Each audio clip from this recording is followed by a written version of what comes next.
Video like کر کے آگے شیئر ضرور کر دینا۔ اس وقت بیت المقدس کے فتح کا موقع تھا، اس کا پس منظر یہ اختصار کے ساتھ عرض کروں۔ جب بیت المقدس پہلی مرتبہ فتح ہونے والا تھا تو اس وقت ایک بوڑھا راہب بیت المقدس کی دیوار پہ چڑھتا ہے اور چڑھنے کے بعد کہتا ہے کہ تمہارا امیر کون ہے، اس کو بھیجو، ہم چابیاں اس کے ہاتھوں میں دے دیں گے۔ لوگوں نے ابو عبیدہ ابن الجراح کو بھیجا کہ جاؤ اور چابیاں لے کر کے آؤ، لیکن جیسے وہ بوڑھا راہب آیا اور آنے کے بعد اس نے کتاب میں دیکھا اور دیکھنے کے بعد ابو عبیدہ کا چہرہ دیکھا تو وہ بوڑھا راہب کہنے لگا جاؤ جو چاہو کر لو، ہم تمہیں چابی نہیں دیتے۔ پریشان ہو گئی یہ لوگ کہ اس نے تو کہا تھا کہ امیر کو بھیجو ہم چابی دیں گے، یہ کیوں چابی نہیں دیتا؟ جب پوچھا گیا تو کہا میں اپنی کتاب کو مانوں کہ تمہارے امیر کو مانوں، کہ تمہاری طاقت کو مانوں؟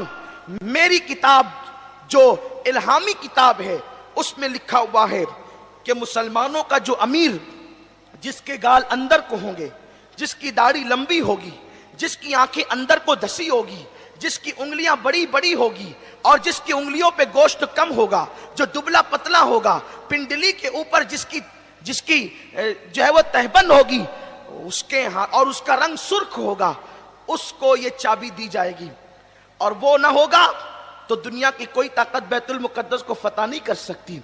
تو جب یہ نشانی اس نے پڑھنا شروع کی تو صحابہ مسکرانے لگے۔ کیوں؟ کیونکہ یہ ساری نشانیاں امیر المومنین سیدنا عمر ابن خطاب کی نشانی تھی۔ تو لوگ کہنے لگے ہم تو لشکر کا امیر سمجھ رہے تھے، لیکن یہ بوڑھا تو مومنوں کے امیر کو طلب کر رہا ہے۔ اور جب یہ بات خط میں لکھی گئی امیر المومنین سیدنا فاروق اعظم کو، آپ آئے، آنے کے بعد امیر المومنین فاروق اعظم کی شان سے آئے۔ بڑی مشہور بات ہے، اس کو دہراتا نہیں، اشارہ صرف کرتا ہوں۔ ایک اونٹنی تھی اس مومنوں کے امیر کے پاس، حالانکہ ایک ملک سے دوسرے ملک کو جا رہے ہیں، بلانے پہ جا رہے ہیں، الہامی کتاب میں تذکرہ ہے، اللہ کی کتاب میں جس کا تذکرہ ہے، بڑا راہب طلب کر رہا ہے، تو کس کر و فر کے ساتھ جانا تھا، لیکن اپنی خود کی اونٹنی پر جا رہے ہیں۔ ایک اونٹنی، تھوڑی دیر مالک، تھوڑی دیر غلام، اور جب بیت المقدس قریب آیا تو غلام بیٹھا ہوا ہے۔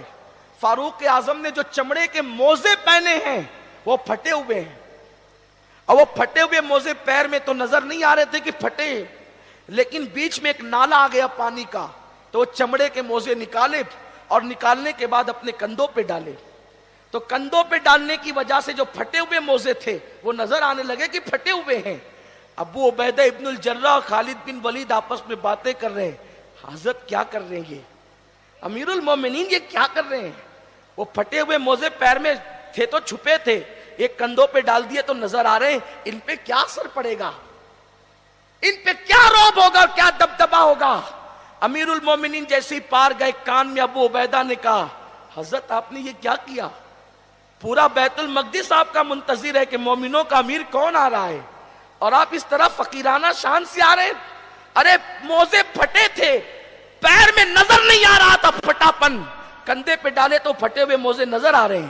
اتنا سننا تھا، فاروق اعظم کی آنکھوں تیز ہو گئی، گویا کی آنکھوں میں خون اتر آیا ہو، اور آپ نے زمین سے کنکریاں اٹھائی اور اٹھا کر کے ابو عبیدہ ابن الجراح کو پھینک کر کے مارا۔ فرمایا اگر تیری جگہ کوئی دوسرا بندہ یہ بات کرتا تو میں اس کو وہ سزا دیتا کہ وہ لوگوں کے لیے عبرت بن جاتا۔ ابھی رسول اللہ کو پردہ فرمانے چند سال بھی نہیں بیتے، تم لوگ دنیا دار ہو گئے۔ کیا سمجھتے ہو کہ موزوں کا حسن عزت دیتا ہے، یا کپڑوں کا حسن عزت دیتا ہے، یا سرخ ہونٹوں کا کر و فر عزت دیتا ہے؟ سن لو، ہم ذلیل قوم تھے، ذلیل، ہم اونٹ چرانے والے تھے، ہم بکریاں چرانے والے تھے۔ حال یہ تھا کہ ہم 3 اونٹوں کو بھی ایک قطار میں کھڑے رکھنے کی طاقت نہیں رکھتے تھے، لیکن جب سے اللہ نے اپنا دین عطا کیا، دامن مصطفیٰ عطا کیا، اللہ نے ہمیں عزت عطا کر دی۔ ہمیں موزے اور کپڑوں نے عزت نہیں دیے، ہمیں مصطفیٰ کی غلامی نے عزت عطا کی ہے، ہمیں اللہ کے دین نے عزت عطا کی ہے۔ جب تک دین پر رہو گے، عزت دار رہو گے، دین سے دور ہو جاؤ گے، ذلیل کر دیے جاؤ گے۔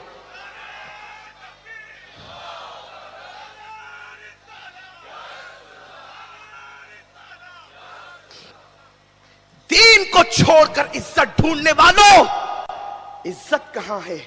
وَلِلَّهِ الْعِزَّةُ وَلِرَسُولِهِ وَلِلْمُؤْمِنِينَ، عزت تو اللہ کے لیے ہے، عزت تو اللہ کے رسول کے لیے ہے، عزت تو مومنین کے لیے ہے۔